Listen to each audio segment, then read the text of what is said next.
Good morning friends, ITI सरकारी नौकरी के यूट्यूब चैनल पर आपका स्वागत है। देखिए फ्रेंड्स, निम्मी इलेक्ट्रीशियन थ्योरी की टॉपिक वाइज सीरीज को आगे बढ़ाते हुए आज का जो हमारा टॉपिक रहने वाला है वो रहेगा सोल्डरिंग। ठीक है फ्रेंड्स, आज हम बात किसकी करेंगे? सोल्डरिंग की। तो सबसे पहले तो सोल्डरिंग कहते किसे हैं उस चीज़ की हम बात कर लेते हैं। तो बिना पिघलाए दो धात्विक पट्टियों अथवा चालकों को सोल्डर कहे जाने वाले एलॉय जिसका गलनांक बिंदु सोल्डर किए जाने वाले धातु के गलनांक बिंदु से क्या होगा? कम होगा। जोड़ने की विधि को क्या कहते हैं? सोल्डरिंग कहते हैं। ठीक है फ्रेंड्स, सोल्डरिंग किसे कहते हैं कि दो धातु पट्टियां हैं अपने पास, उनको बिना पिघलाए हुए चालकों को सोल्डर करना क्या कहलाता है? सोल्डरिंग कहलाता है विशेषता। ठीक है, तो जोड़े जाने वाली सतह पर पिघले सोल्डर को लगाया जाता है जिससे कि सोल्डरिंग की एक पतली परत सतह को भेदित हो जाती है और वो क्या हो जाते हैं? आपस में जुड़ जाते हैं। ये सोल्डरिंग के बारे में बात हो गई। अब सोल्डरिंग की आवश्यकता कहाँ पर पड़ी? Necessary of soldering. सोल्डरिंग की आवश्यकता कहाँ पर पड़ी? तार और केबल्स में विद्युत चालकता और यांत्रिक दृढ़ता समान होनी चाहिए। यह केबल का जोड़ से प्राप्त नहीं होता है, इससे केबल को यांत्रिक दृढ़ता भी मिलती है, विद्युत चालकता भी मिलती है और संरक्षण जो जंग है ना उससे दूर करने का लिए भी हम सोल्डरिंग कर सकते हैं। ठीक है, चलिए अब जो हमारा मेन उद्देश्य था वो क्या था?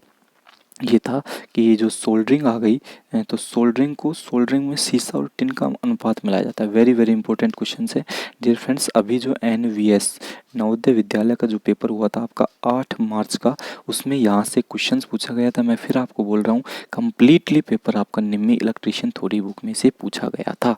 ठीक है फ्रेंड्स, चलिए तो इसी की वीडियो में हम बात करेंगे कि क्या आपसे पूछा गया था। चलिए, सोल्डरिंग में टिन और शीशे के अनुपात को 3 भागों में बांटा गया है। ठीक है, चलिए तो हम बात कर लेते हैं टिन और शीशे के अनुपात की। तो ये आपके सामने एक टेबल्स आपको यहाँ पर दिखाई गई है।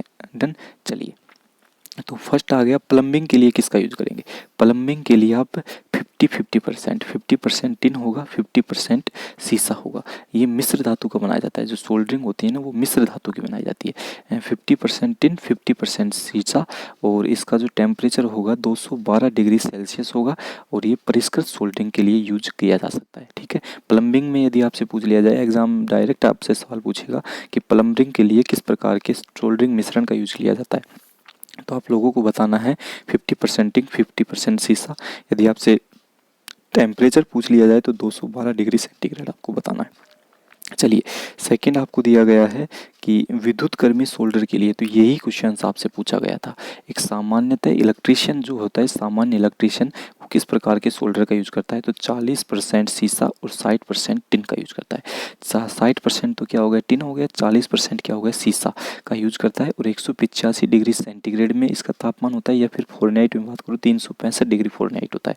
और वैद्युतिक जोड़ों इत्यादि को टिन करना सोल्डरिंग करना कहलाता है। ठीक है, वैद्युतिक जोड़ों के लिए विद्युत सोल्डर का यूज लिया जाता है जो 60% टिन, 40% शीशा होता है। अब वेरी वेरी इंपॉर्टेंट टॉपिक यहाँ से भी है कि परिष्कृत सोल्डर या फिर इलेक्ट्रिकल या इलेक्ट्रॉनिक्स कंपाउंड सोल्डर या फिर टिनिंग के लिए जो सोल्डर काम में लिया जाता है उसमें 63% टिन होता है, 37% शीशा होता है और 183 डिग्री सेंटीग्रेड इसका साइज होता है।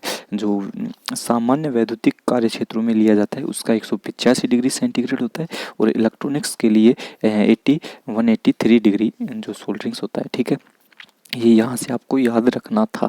ठीक है डियर फ्रेंड्स, यदि इस वीडियो की पीडीएफ आपको प्राप्त करनी है तो हमारे टेलीग्राम ग्रुप से जुड़ जाइए। डिस्क्रिप्शन ग्रुप में आपको लिख दिया गया है और वीडियो को लाइक कीजिए, ज़्यादा से ज़्यादा चैनल को शेयर कीजिए। धन्यवाद।